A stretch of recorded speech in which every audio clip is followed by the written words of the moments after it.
Los y lo que ha periodistas incendiado al serios poder de España mediático se colombiano burlan del es periodismo la de frase, Colombia y de semana Semana. ordena, el CTI obedece. A ver, para que nadie se pierda, ¿qué es la CTI y qué es Semana? Cuéntanos. Pues CTI son las siglas del Cuerpo Técnico de Investigación, que es un cuerpo de la Fiscalía General de Colombia, y Semana, lo hemos contado aquí en la base en alguna ocasión, es uno de los medios más importantes de la derecha mediática colombiana. Basta un vistazo a su web para comprobar que el, 90% de sus noticias, entre comillas, son mensajes contra el gobierno de Petro, y no hablemos ya de sus portadas llamando a Petro dictador y golpeando sin cuartel al pacto histórico. Semana está dirigido por Vicky Dávila, que es una de las periodistas más influyentes del país, vendría a ser un poco como la Ana Rosa Quintana de Colombia, con más de 3,6 millones de seguidores en Twitter, por ejemplo, y que se ha convertido pues, en una de las principales caras de la oposición al actual gobierno colombiano. Bueno, Semana, lo ha contado antes Sara, es el principal medio de comunicación que está liderando la actual campaña contra Petro, publicando los audios que antes sacó también Sara, en los que se tal Armando Benedetti, que después se ha retractado públicamente de sus declaraciones y ha denunciado que Semana ha manipulado esos audios, acusaba al pacto histórico de financiar irregularmente su campaña. Bueno, pues Petro decía ahí que Semana ordena y CTI obedece, en referencia a los allanamientos a edificios del gobierno por parte de la Fiscalía. Semana ordena y el CTI obedece, y no al revés, ojo. Es decir, Petro coloca como el elemento principal, coordinador de la campaña contra él, al poder mediático, por encima de la Fiscalía o de elementos del Estado profundo.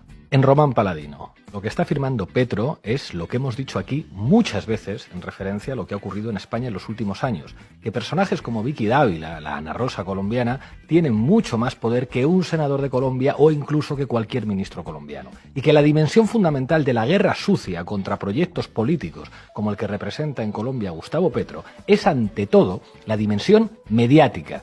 Después la vía judicial puede quedar en nada, como ha sucedido aquí una y otra vez con nosotros, pero el daño mediático, que es el que realmente se busca y el importante, ese ya está hecho. Porque de lo que se trata es de destruir la imagen y la reputación de dirigentes y de espacios políticos, de intervenir en la opinión pública de manera mafiosa. Pero cuéntanos, Levín, ¿qué está diciendo esta revista Semana y el resto de la prensa libre colombiana sobre esas declaraciones de Gustavo Petro? A ver, déjame que adivine.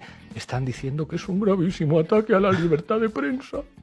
Están diciendo exactamente eso. Sí que tampoco era muy difícil de adivinar por otro lado, pero sí. Semana lleva desde ayer publicando piezas en las que denuncian muy escandalizados que el malvado Petro, al que llevan reventando en sus portadas desde el primer día del gobierno, si no desde antes, amenaza la libertad de prensa. Fijaos, ataque a la prensa. Manifestantes que apoyan las reformas del gobierno comparan a los medios de comunicación con Satanás, porque será verdad. Otra, peligroso.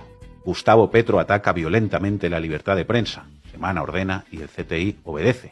El discurso del presidente Gustavo Petro, dice Semana, es uno de los más duros ataques a la libertad de prensa que se haya visto en tiempos recientes. En medio del peor escándalo de su gobierno, el primer mandatario decidió voltear la torta y echarle la culpa a los medios de comunicación. No es la primera vez que el presidente ataca a la prensa en su gobierno. En varias ocasiones, la Fundación para la Libertad de Prensa... Algo así como la APM colombiana, supongo, ¿no? Supones bien. Bueno, pues la FLIP, decía Semana, ha emitido comunicados advirtiéndole al presidente sobre la guerra emprendida contra los medios y las repercusiones que tienen en sus palabras en sus seguidores. ¿De qué nos suena todo esto, verdad? Bueno, y otra más en Semana. Titular: total apoyo popular de los colombianos a la labor periodística de Semana y sus periodistas ante brutal ataque de Gustavo Petro a la libertad de prensa. Centenares de colombianos se manifestaron en las redes sociales respaldando a Semana tras los ataques de Gustavo Petro.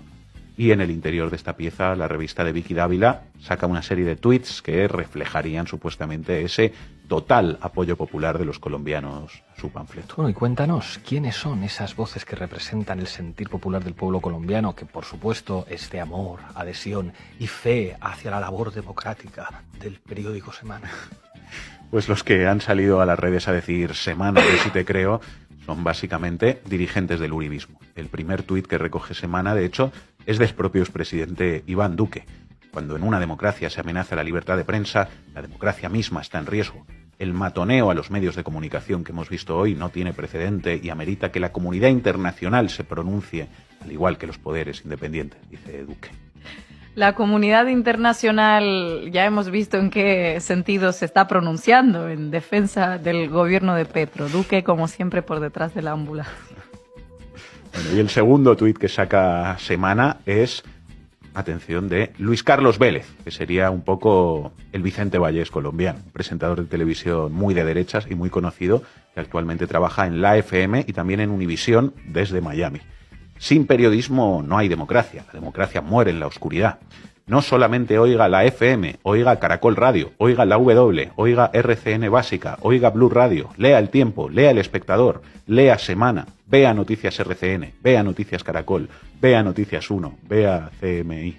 Véanos, porque somos todos lo mismo. La verdad es que hay que reconocerle a Luis Carlos Vélez su extraordinaria capacidad de síntesis para enumerar en un solo tuit a los principales enemigos de la justicia social en Colombia. En fin, ojalá el pueblo colombiano se mantenga movilizado como sucedió ayer y como está planteando el presidente Petro, porque a falta de un poder mediático progresista, el único actor que ha demostrado que puede torcerle el brazo a los grandes poderes mediáticos es la gente en la calle. Desde aquí, todo el apoyo. Gracias, Manu, y a ver si hay más gente en la izquierda que se va dando cuenta que sin poder mediático los golpes blandos son mucho más fáciles.